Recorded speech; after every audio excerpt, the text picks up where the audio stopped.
ಇತ್ತೀಚಿನ ದಿನಗಳಲ್ಲಿ ಕೆಲವು HBT ಹೌಸ್ ಬ್ರೇಕಿಂಗ್ ಥ್ರೆಫ್ಟ್ ಪ್ರಕರಣಗಳು ವರದಿಯಾಗಿರ್ತವೆ.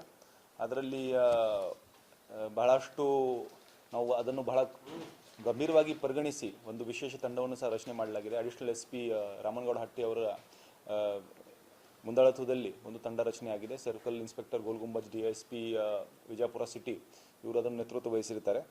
ಅದರಲ್ಲಿ ನಮಗೆ ಸ್ವಲ್ಪ ಒಂದು ಸಕ್ಸಸ್ನು ಸಿಕ್ಕಿದೆ. ಒಂದು ಕೇಸಲ್ಲಿ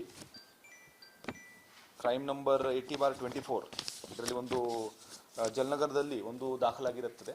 ಆ 80/24 ಪ್ರಕರಣದಲ್ಲಿ ಪತ್ತೆ ಹಚ್ಚುವಾಗ ಶೋಧ ಕಾರ್ಯ ನಡೆಸ್ತಿರುವಾಗ ನಮಗೇನು ಸಾಕ್ಷ್ಯಾಧಾರಗಳು ಸಿಕ್ಕಿದ್ದಾವೆ. ಆ ಆಧಾರದ ಮೇಲೆ ನಾವು ಒಬ್ಬನನ್ನು ದಸ್ತಗಿರಿ ಮಾಡಿರ್ತೀವಿ.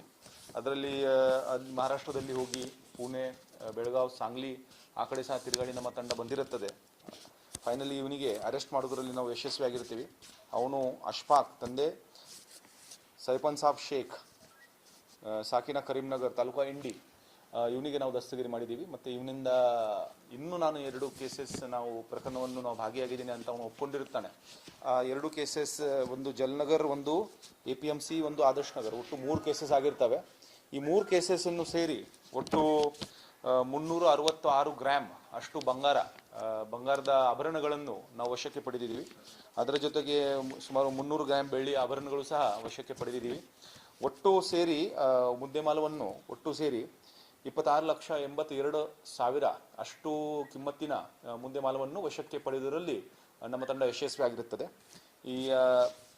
ಅದೇ ರೀತಿ ಈ 3 ಕೇಸಸ್ ನಾವು ಡಿಟೆಕ್ಟ್ ಮಾಡಿದ್ದೀವಿ. ಇದರ ಜೊತೆಗೆ ಇನ್ನೂ ಕೆಲವು ಕೇಸಸ್ಸಲ್ಲಿ ಸಹ ನಾವು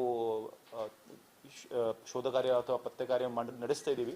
ಹಾಗಾಗಿ ನಾವು ವೈಜ್ಞಾನಿಕವಾಗಿ ಪರಿಶೀಲಿಸ್ತೀವಿ. ಅದರಲ್ಲಿ ಏನೇ ಆಗಲಿ CCTV ಫುಟೇಜ್ ಆಗಲಿ ಅಥವಾ ಬೇರೆ ಯಾವುದು ಕ್ಲೂಸ್ ಆಗಲಿ ಅದು ಪ್ರತಿಯೊಂದಕ್ಕೆ ನಾವು ಪರಿಗಣಿಸಿ, ಮತ್ತು ನಮ್ಮಲ್ಲಿ ಹಳೆ ಯಾರ್ಯಾರು ಈ ರೀತಿ ಪ್ರಾಪರ್ಟಿ ಆಫೆನ್ಸ್ ಮಾಡಿರ್ತಾರೆ, ಯಾರ್ಯಾರು ಮಾಡಿರಬಹುದು ಅವ್ರದ್ದು ಸಹ ಮಾಹಿತಿ ಏನಿದೆ ಅದು ಎಲ್ಲರಿಗೂ ಕರೆಸಿ, ಮತ್ತು ಎಲ್ಲ ಆಯಾಮಗಳಿಂದ ಮಾಡಿ ಇದನ್ನು ಮಾಡಿರ್ತೀವಿ. ಸೊ ಒಂದು ಅಂತ ಇಲ್ಲ, ಬಟ್ ಕಂಟಿನ್ಯೂಸ್ ಎಫರ್ಟ್ ಇದೆ. ಬೇರೆ ಸಹ ಇನ್ನು ಕೆಲವು ಕೇಸಸ್ಸಲ್ಲಿ ನಮಗೆ ಕ್ಲೂಸ್ ಇದ್ದಾವೆ, ನೋಡೋಣ ಅದರಲ್ಲಿ ಸಹ ಏನಾಗ್ತದೆ. ಆರೋಪಿ ಸಿಕ್ಕಿದ ನಂತರ ಮುಂದಿನ ಪ್ರೋಗ್ರೆಸ್ ನಾವು ನಿಮಗೆ ಅಪ್ಡೇಟ್ ಮಾಡ್ತೀವಿ.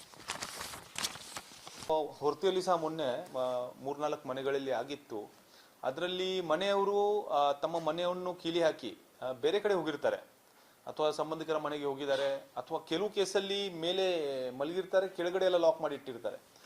ಸೊ ಸ್ವಲ್ಪ ಅದನ್ನು ನಾವು ಮುಂಜಾಗೃತವಾಗಿ ಇದ್ರೆ, ಅಥವಾ ನೀವು ಹೋಗ್ತಾ ಇದ್ದೀರಿ ಅಂದರೆ ಪಕ್ಕದಲ್ಲಿ ಅಟ್ಲೀಸ್ಟ್ ಯಾರಿಗಾದ್ರೂ ತಿಳಿಸಿದ್ರೆ, ಪೊಲೀಸರಿಗೆ ತಿಳಿಸಿದ್ರೆ ಅದನ್ನು ನಮ್ಮ ಬೀಟ್ ಇರುತ್ತೆ ರಾತ್ರಿ ಸಮಯದಲ್ಲಿ ನಾವು ಅಲ್ಲಿ ಒಂದು ಸುತ್ತ ಹಾಕಬಹುದು. ಅಂತ ಸಂದರ್ಭದಲ್ಲಿ ನಮ್ಮ ರಾತ್ರಿ ಬೀಟ್ನೂ ಇರ್ತದೆ, ನಾವು ಅಲರ್ಟ್ ಆಗಿರ್ತೀವಿ ಅಷ್ಟೇ. ಆ ಏರಿಯಾದಲ್ಲಿ ನಮ್ಮ ಬೀಟ್ ಸಹ ಹೋಗ್ತದೆ.